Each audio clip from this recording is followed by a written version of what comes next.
우리를 사랑하시고 또 우리에게 있어야 될 것을 아시는 하나님, 오늘도 우리의 생각이나 계획보다 하나님의 말씀과 뜻을 먼저 생각하고 받기 위하여 함께 모였사오니 말씀을 전하는 자도 오직 성령으로, 듣는 자들도 오직 성령으로 주께 받은 은혜만 말하고 들을 수 있게 하여 주시옵시고, 우리에게 부탁하시고 말씀하시는 음성을 듣는 신령한 체험이 있도록 역사하여 주시옵소서.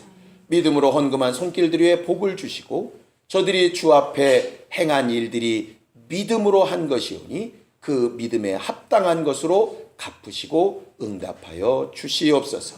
예수님의 이름으로 기도하였습니다. 아멘. 하나님의 말씀은 요한복음 19장 23절에서 30절까지 말씀을 함께 같이 합독하겠습니다. 요한복음 19장 23절에서 30절까지 말씀을 함께 같이 합독하겠습니다. 함께 읽겠습니다.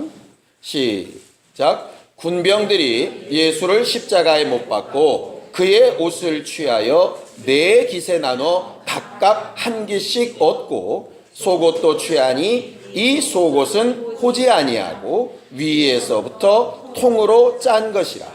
군병들이 서로 말하되 이것을 찢지 말고 누가 얻나 제비 뽑자 하니, 이는 성경에 저희가 내 옷을 나누고 내 옷을 제비 뽑나이다 한 것을 응하게 하려 함이러라.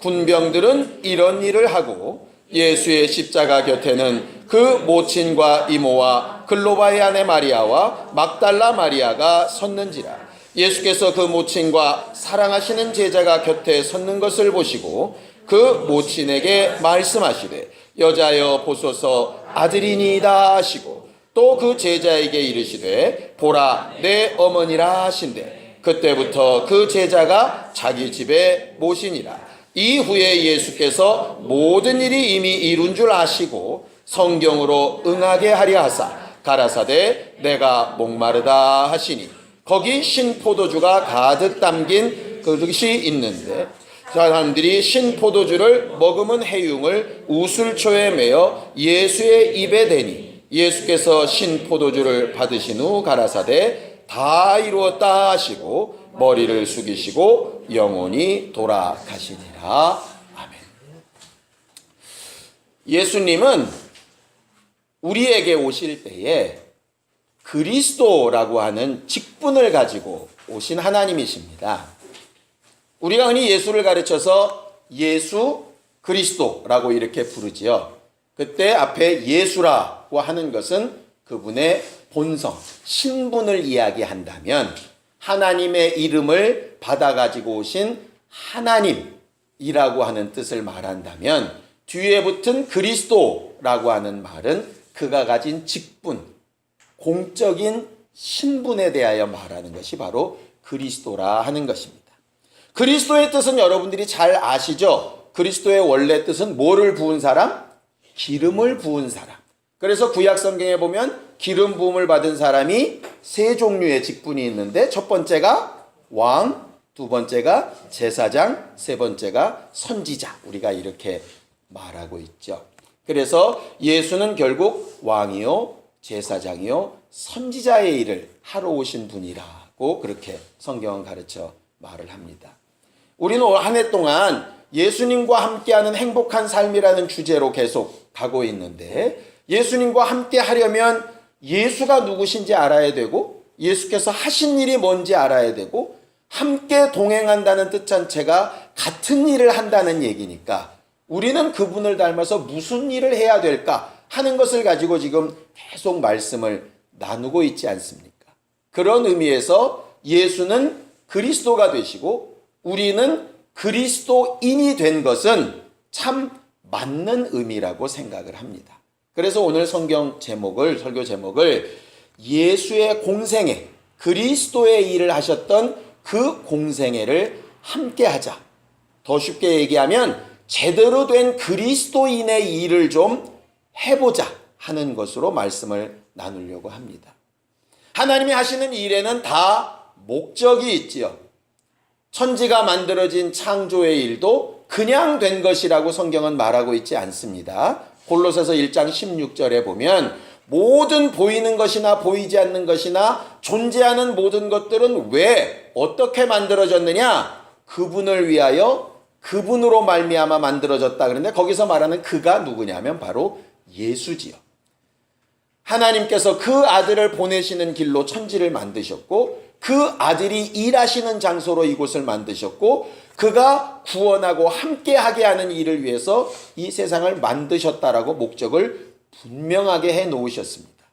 그러니 그 아들을 이 땅에 보내셨을 때에도 분명한 목적이 있으셨겠죠. 그분이 이 땅에 오신 목적을 우리는 쉽게 요한복음 3장 16절에는 세상을 사랑하셔서 독생자를 주시고 믿는 자마다 영생하게 하기 위하여 보내셨다라고 되어져 있고 요한 1서 3장 8절에는 마귀의 일을 멸하는 일을 위하여 보내셨다라고 되어져 있지요. 그런데 예수께서 직접 하신 말씀이 훨씬 더 정확하지 않겠습니까? 그 전에는 안 정확하다는 얘기가 아니라 적어도 예수께서 직접 말씀하실 때 나는 자의로 말하지 않고 내 뜻대로 말하지 않고 나를 보내신 이가 시키는 대로만 한다 했으니까 사람들이 영감으로 기록한 것보다는 더 정확한 게 예수의 입으로 하신 말씀 아니겠느냐 이 말이죠. 그것도 예수께서 막바지에 하신 말씀들이 더 좀 강력하지 않을까 하는 생각들이 든다 이 말이죠. 우리가 모세오경을 성경 공부했지만 앞에 레위기나 민수기에 나와 있는 율법의 조항들보다는 유언처럼 말했던 신명기의 조항이 훨씬 더 강력하고 폭이 넓고 이런 걸 우리가 배웠지요? 배웠죠? 우리가 그냥 기억이 안 나도 배운 거예요 우리는.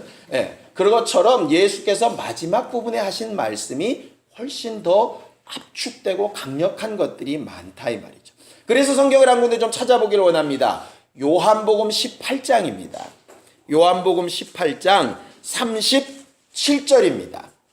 요한복음 18장 37절에 예수께서 내가 온 이유는 이거라고 아주 못을 확 박아 놓으셨어요.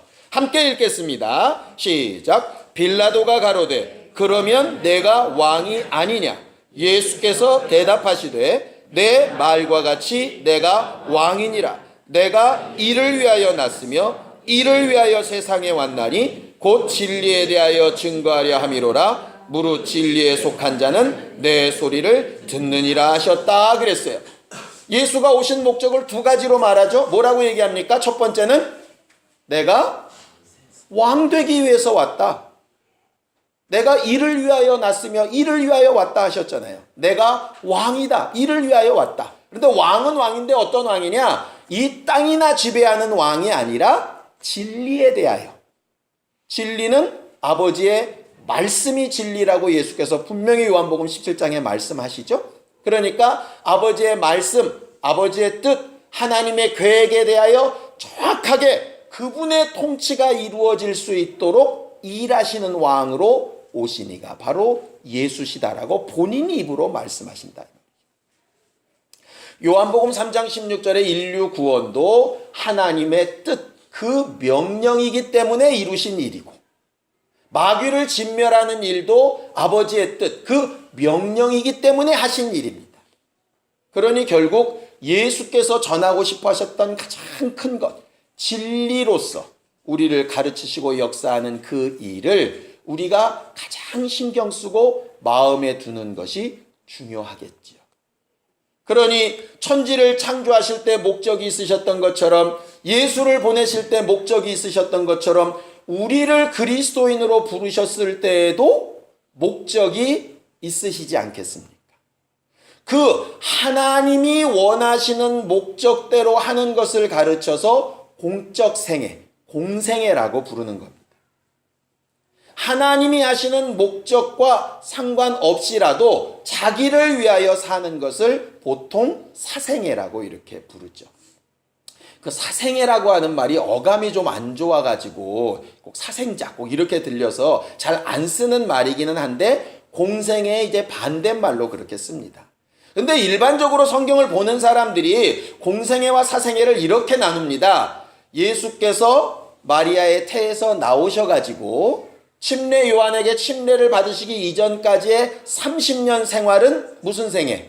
사생애 이렇게 보고, 그리고 나서 침례받고 나서 죽고 부활하시고 승천하실 때까지 그 3년 기간을 공생애 그렇게 부릅니다. 그런 것들이 대부분 옳게끔 여겨가지고 왔어요.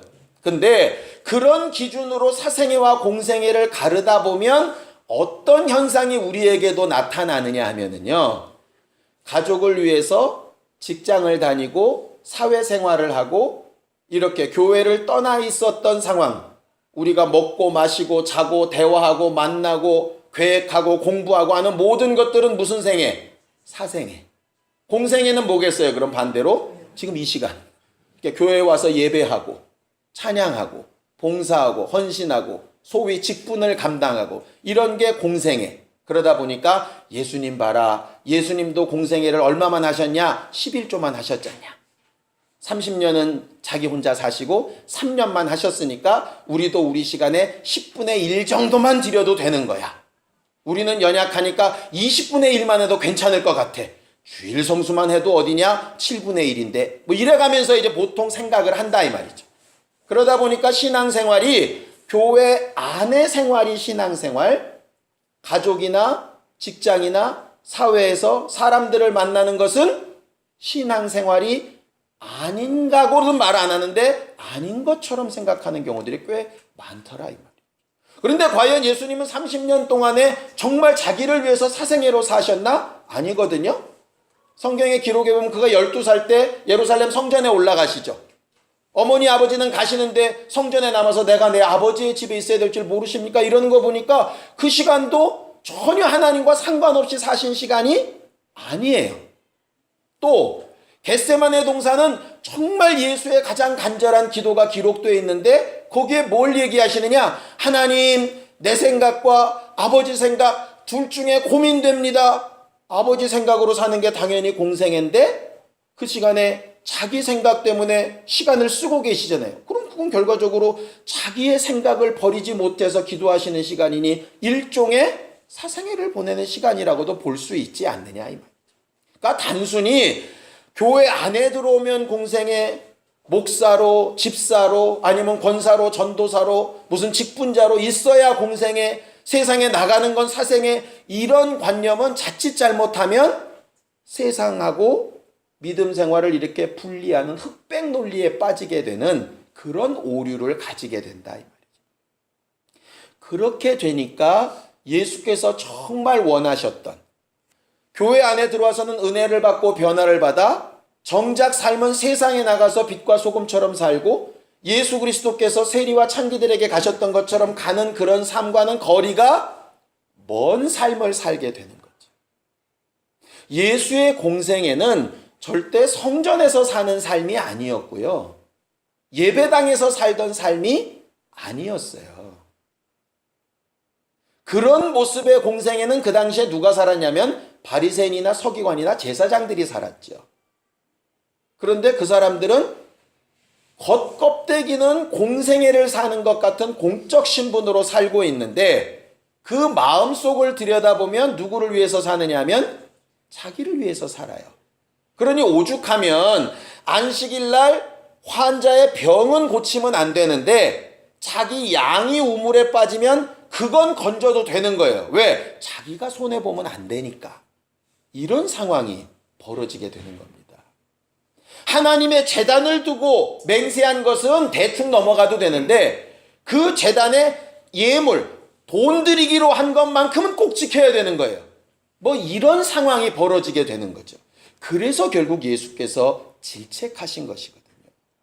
예수의 모습은 정반대였어요. 거룩한 제사장이나 서기관 같은 모습이 아니었죠. 그러니 신전 사람들이 뭐라고까지 손가락질을 합니까? 세리와 창기의 친구고 먹기를 탐하고 포도주를 즐기는 사람이라 먹고 마시고 어울리고 이런 모습이었다고요.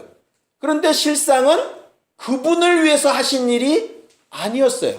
아버지의 뜻을 위해서 그러셨고 다가오는 환자들을 위해서 그러셨고 용서받기 위한 자들을 위해서 그런 것이었고 아버지께서 자기에게 맡기신 자들을 위해서 하신 일이었죠. 결국 진짜 공생애와 사생애를 가르는 기준은 뭘까?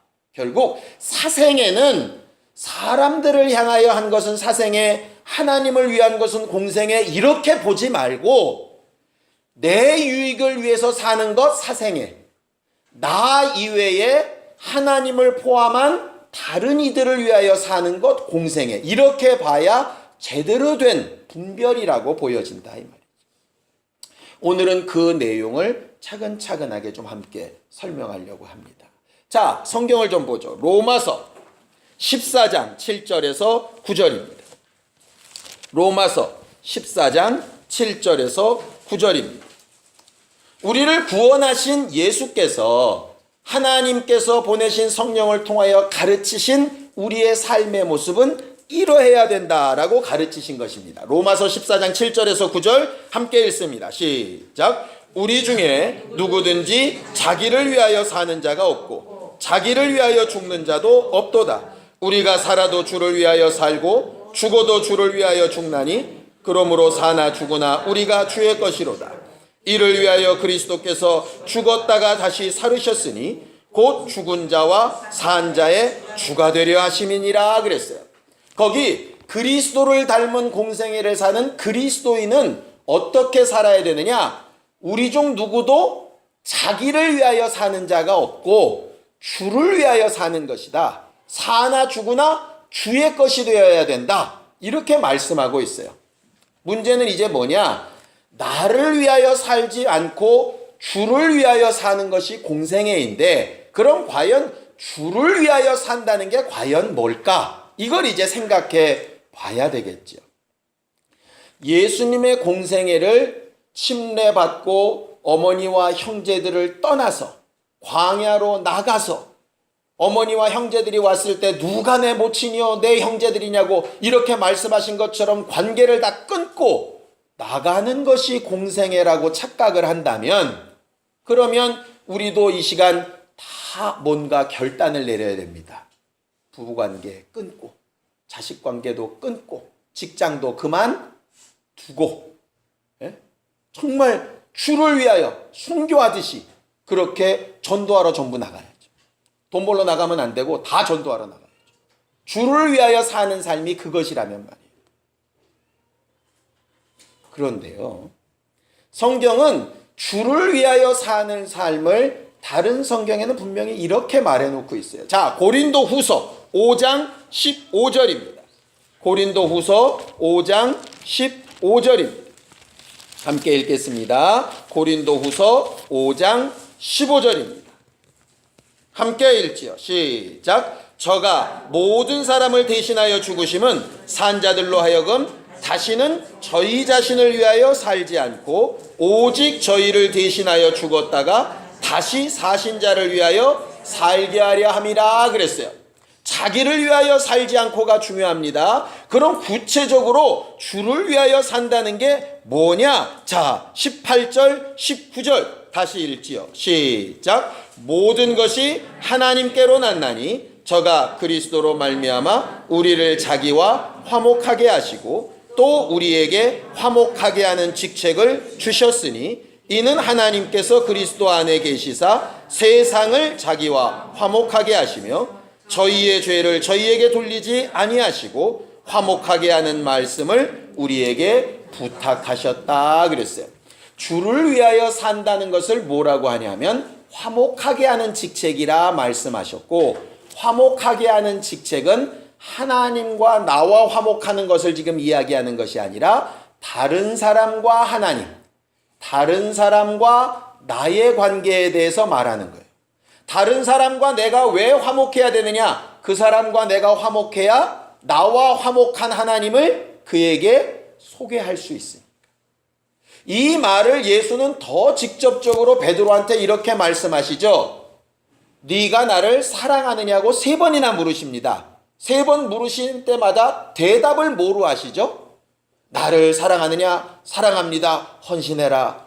사랑합니다. 집안 버려라. 이렇게 말씀하신 적이 한 번도 없어요. 거기에는 나를 사랑한다면 뭐 해라?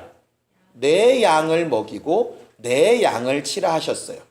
거기에 내 양이라고 하는 말은 예수께서 요한복음 다른 구절에 내게는 아직 내 우리의 들지 아니한 양도 있다 말씀하셨어요. 그것을 아까 고린도후서에는 세상과 하나님을 화목하게 하시고 이 말입니다. 하나님과 화목하게 아직 되어 있지 않은 예수 믿지 않는 자들과도 화목해야 되는 일이 있는 거예요. 화목하게 하는 것과 멍에를 같이 하는 것은 다른 의미입니다. 화목하게 하는 것은 그들의 삶과 내 삶이 방향이 다르지만 그래도 대화가 되고 교제가 된다는 얘기고요. 멍에를 같이 맨다는 말은 방향을 같이 한다는 얘기예요. 목적을 같이 한다는 얘기예요. 그들과 똑같은 목적을 하진 않는 거예요. 예를 들어서 그리스도인과 믿지 않는 자가 똑같이 돈을 법니다. 모양은 비슷한데 목적이 달라요. 이들은 자기를 위하여 버는 거고 그리스도인은 말씀대로 만약에 돈을 번다면 너희가 지금까지는 그렇게 하지 않았다면 구제할 것이 있기 위하여 수고하여 돈을 벌라고 하신 말씀에 의거하여서 버는 거예요. 그러니 방향이 다르죠. 그러니 멍에를 같이 하지 말라 그랬다고 부인하라는 얘기가 아니라 화목하게 하는 것과는 다른 의미라고 하는 것을 좀 생각했으면 좋겠어요. 우리가 그리스도인의 직분을 감당할 때 그럼 어떻게 구체적으로 하는 게 좋을까? 오늘 성경 본문이 그것을 잘 말해주고 있다고 생각을 해서 이 본문을 골랐습니다. 오늘 성경 본문에 보면 예수께서 십자가에 달려 죽으시는 장면이 기록되어져 있죠. 예수께서 십자가에 달리시고 예수의 옷이 다 벗겨져서 그 밑에 떨어져 있습니다. 거기에 로마 군병들이 이렇게 등장하게 되는데요. 로마 군병들은 원래 자기들이 그 자리에 있는 목적이 뭐겠습니까? 군병들이 가진 공적인 신분, 지금 그들이 공적으로 해야 될 일이 뭐겠습니까? 네, 예수의 십자가 죽음을 지켜보는 일, 또 다른 사람들이 그것을 방해하는 것을 막는 일, 그것을 경계하는 일, 그래서 십자가 곁에서 그것을 지키는 일이 그들의 공적인 신분이겠지요. 그러니 당연히 그들의 시각이 지금 누구를 향해야 되냐 하면 예수 자체거나 죽었나 살았나를 보려고, 아니면 예수에게 달려들고자 하는 사람들에게 시각이 가 있어야 맞는 일이에요. 그렇죠? 시간도 거기 써야 되고 힘도 거기 써야 돼요. 그런데 이 지금 로마 군병들 어디다 신경 쓰고 있습니까? 옷 나누는 일에 신경 씁니다. 야, 저거 떨어졌는데 꽤 괜찮아 보인다. 저 큰 겉옷은 4조각으로 쪼개가지고 우리 나눠서 똑같이 갖자. 그러고 보니 4명이었던가 봐요. 그런데 속옷은 호지 아니하고가 뭐냐 하면은 그것을 잘라 붙인 게 아니라 통으로 짰다는 얘기거든요. 그러니까 통으로 짠 원피스 형태의 속옷은 찢으면 아무도 못 쓰니까 차라리 이건 제비 뽑아서 한 사람한테 몰아주자. 그래가지고 거기서 제비 뽑고 앉아있는 거예요. 어떻게 생각하면 좋으냐? 북한이 핵무기 실험을 한다 그러니까 지금 휴전선에서 경계근무를 서야 되는데 걔네들이 모여가지고 골프 치고 있는 거야. 사건이 크게 나가지고 소방관들이 출동해야 되는데 소방서에서 초방차 빼놓고 배드민턴 치고 있는 거랑 똑같은 거라고 지금.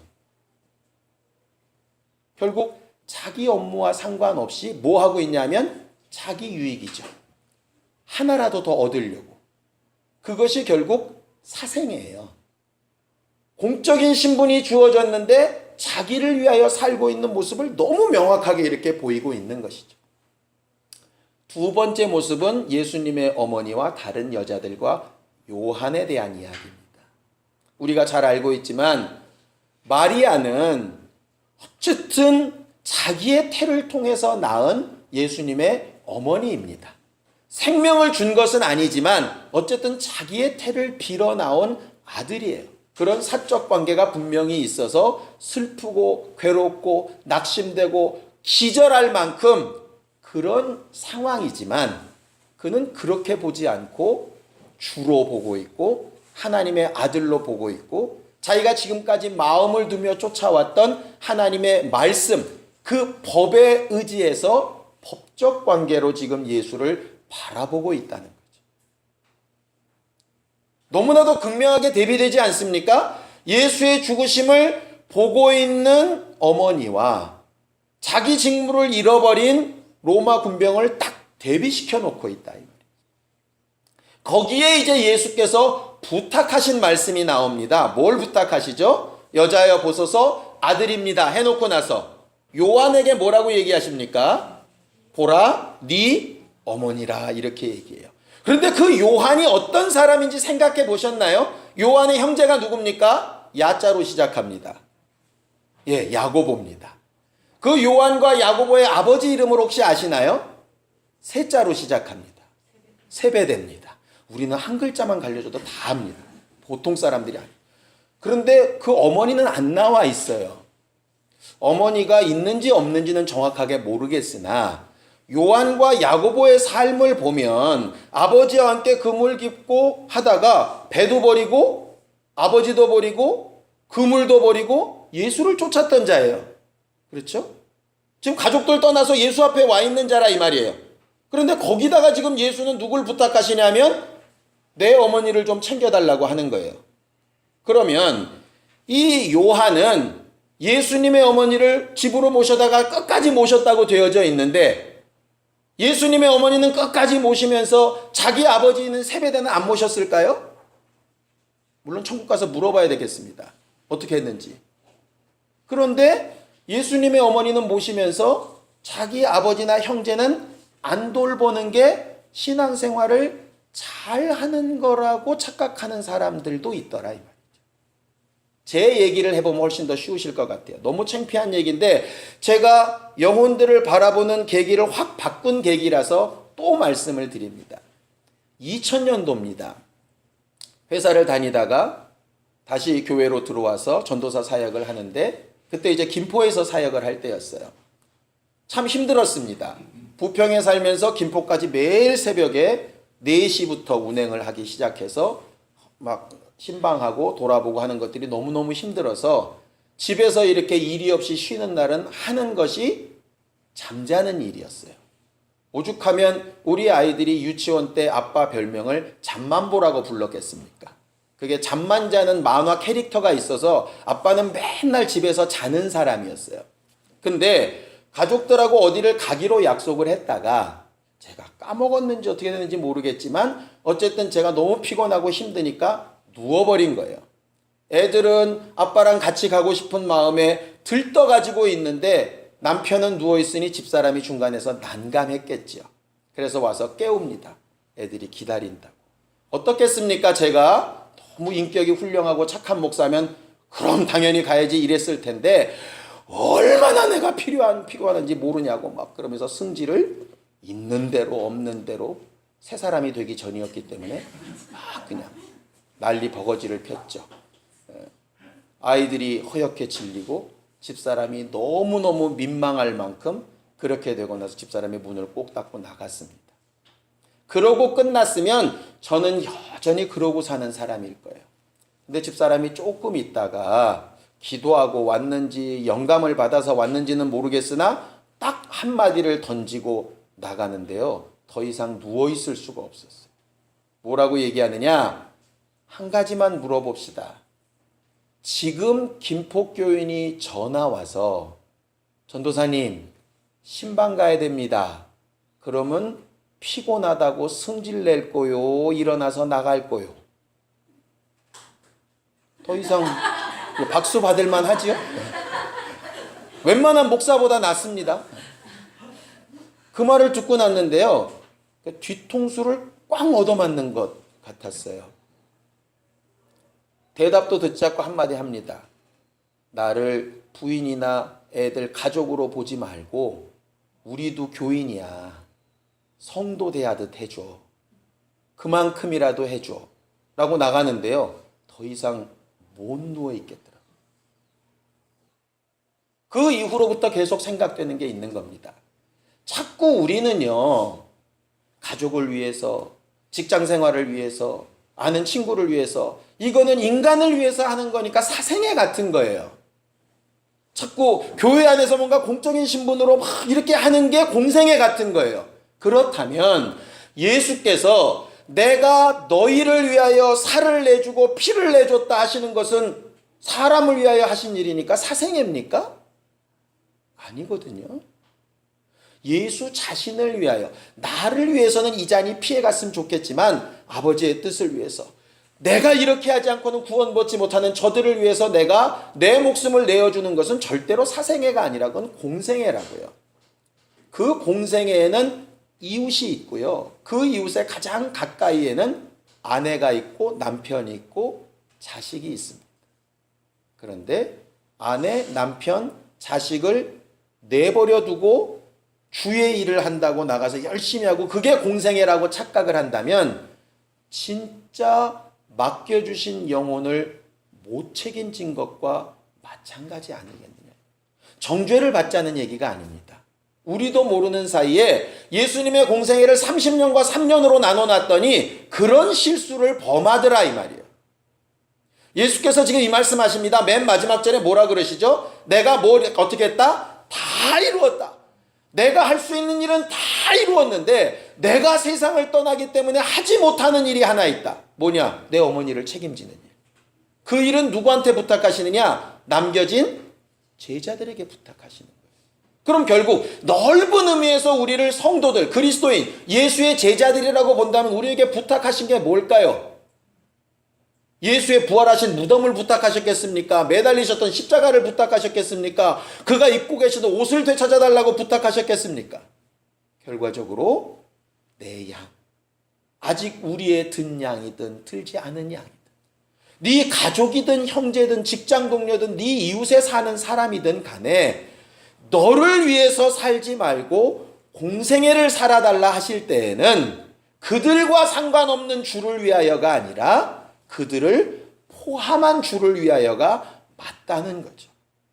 그러니 진짜 공생애는 어디서 살아야 되냐 하면 예배하고 돌아가서 남편과 아내가 둘이 있을 때, 자식들과 함께 있을 때, 직장에 가서 일할 때, 그때 성령으로 감동하시고 깨닫게 하시는 대로 내 시간도 노력도 지식도 물질도 사용할 수 있어서 결과는 그들과 하나님을 화목하게 하는 일이 될 때 그게 결국 그리스도인의 공생애를 제대로 사는 사람이다. 마치 예수께서 병자들을 고치는 일이 하나님과 화목하게 하는 일을 위한 도구였던 것처럼 그가 가서 떡 5개와 물고기 2마리로 그들을 먹인 일이 하나님과 그들을 화목하게 하는 도구였던 것처럼, 도구가 아니라 목적이 될 때 피하여 가셨던 것처럼 우리도 똑같이 그리스도의 공생애를 본받으려면 그걸 본받아야 되지 않겠느냐. 가족이나 내가 돌봐야 될 사람들을 뒤로 하는 걸 본받는 게 아니라 예수가 하셨던 분명한 목적을 본받아야 되지 않겠느냐. 그러면 정말 예수 믿는 사람이 가족들한테도 더 잘해야죠. 이건 윤리를 얘기하는 게 아닙니다. 아까도 말한 것처럼 세상 사람과 믿는 자가 돈 버는 겉모양은 똑같지만 목적이 다른 것처럼 우리가 가족한테 잘합시다는 일반적인 윤리주의자와 모양은 비슷할지 몰라도 목적이 다르다 이 말이에요. 그것을 이해하지 못하면 우리는 여전히 바리새인처럼 교회 안에서나 겉모양은 공생애를 사는 것 같으나 실상은 자기를 위하여 사는 것과 같을 수 있다. 헌신을 어마무지하게 많이 해서 얻고자 하는 게 결국 뭡니까? 마지막 날 가서 내 면류관을 얻고자 하는 거라면 결국 그 누구를 위한 삶이에요? 나를 위한 거죠. 제가 그래서 면류관 얘기했던 거 아닙니까? 면류관은 뒤집어 쓰고 있는 용도가 아니라고. 계시록에는 분명히 그 면류관을 벗어서 하나님 앞에 영광을 돌려드리는 도구라고. 그런데 자꾸 면류관을 지가 쓰고 있으려고 하니까, 이왕이면 더 큰 거, 더 좋은 거, 더 화려한 걸 쓰고 있으려고 하니까 이 땅에서 하는 모든 공적 생활이 겉으로는 공적 생활 같으나 실상은 자기를 위한 삶에 머물러 버리고 만다 이 말이죠. 그러니 한 건물 건너 교회인데도 세상이 왜 이렇게 각박해지고 더 이기적으로만 끝날 수밖에 없을까가 이해가 된다. 정작 자기를 위하여 살지 않아야 될 그리스도인들이 정작 더 자기를 위하여 살고 있다 보니까 그 이상의 일이 일어나지 않지 않느냐. 성경을 한 구절만 읽고 설교를 마치려고 합니다. 베드로전서 4장 1절 2절입니다. 베드로전서 4장 1절 2절입니다. 예수의 피로 구속함을 얻고 예수의 이름을 부르고 원수를 이길 수 있는 능력이 있고 성령을 체험한 사람들이 어떻게 살기를 원하시는가?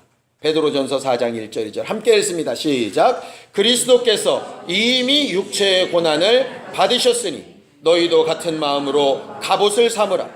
이는 육체의 고난을 받은 자가 죄를 그쳤음이니 그 후로는 다시 사람의 정욕을 쫓지 않고 오직 하나님의 뜻을 쫓아 육체의 남은 때를 살게 하려 함이라 그랬어요. 정욕을 쫓지 않고, 정욕의 가장 기본은 자기를 위하는 삶이죠. 하나님의 뜻을 쫓아 육체의 남은 때를 살게 하려 합니다. 우리에게 주어진 날들이 얼마가 될지 모르지만 그 육체의 남은 때가 진짜 주를 위한 삶이 되기를 예수님의 이름으로 축원합니다. 그러기 위해서 자기를 위한 것을 좀 포기할 수 있어야 돼요.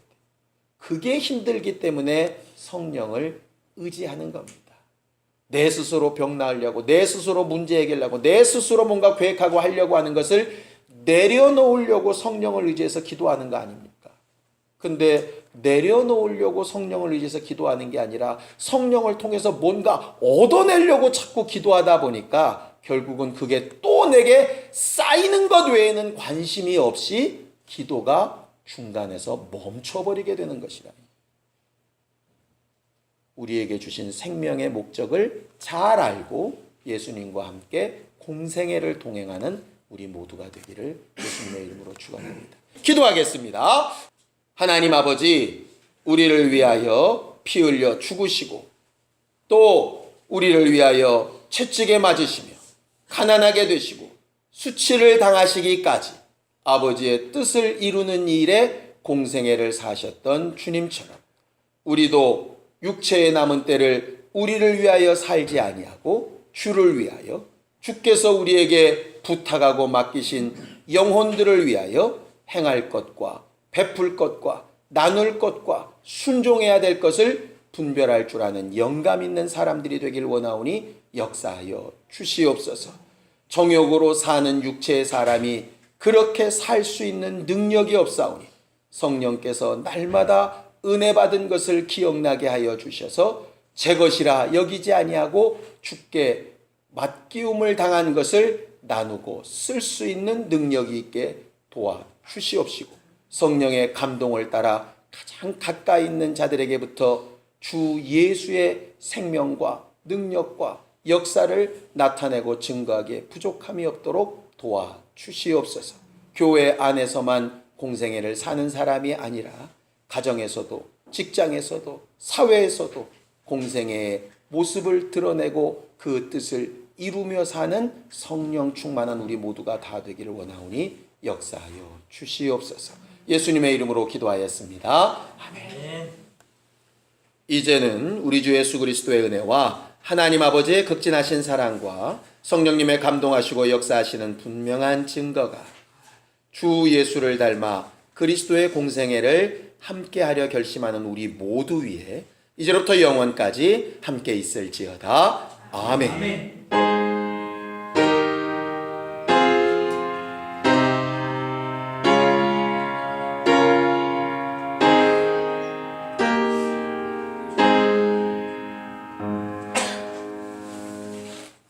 우리 예배 받으신 하나님 앞에 감사의 목숨 내겠습니다. 수고하셨습니다.